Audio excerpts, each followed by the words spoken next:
एक संत के आश्रम में प्रतिदिन शाम को भक्तों की भीड़ होती थी, क्योंकि उनके प्रवचनों से जीवन का सही दिशा बोध प्राप्त होता था। संत की वाणी में गजब का जादू था।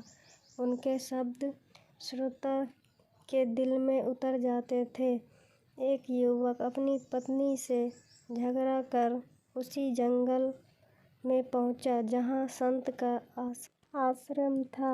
उसे संत की बातें काफी प्रभावी लगी। वो प्रतिदिन संत का प्रवचन सुनने लगा।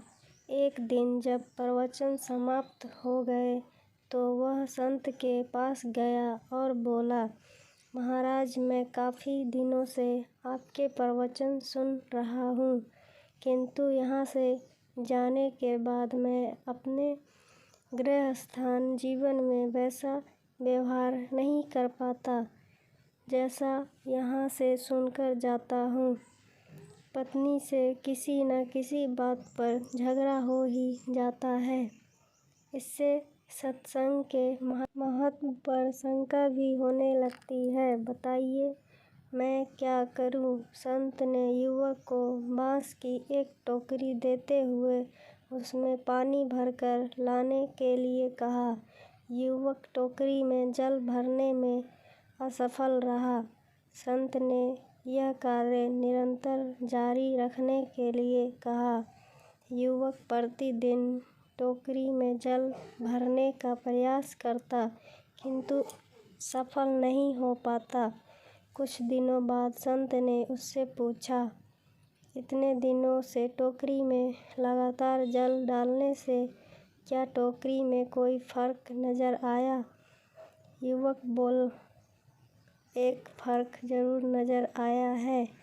पहले टोकरी के साथ मिट्टी जमा होती थी, अब वह साफ दिखाई देती है। कोई गंदगी नहीं दिखाई देती और इसके छेद पहले जितने बड़े नहीं रह गए।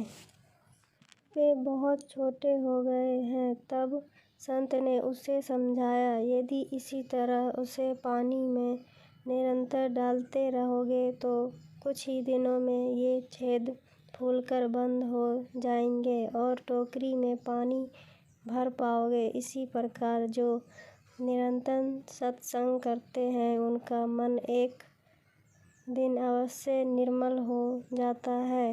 अब गुणों के छेद भरने लगते हैं और गुणों का जल भरने लगता है। युवक ने संत से अपनी समस्या का समाधान पा लिया।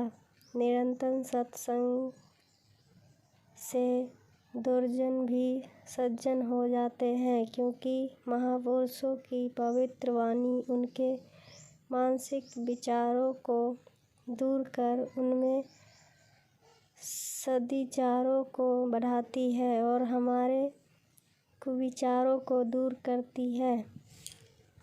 फ्रेंड्स, स्टोरी अच्छा लगे तो लाइक, कमेंट एंड शेयर करें। मेरे चैनल को सब्सक्राइब करें।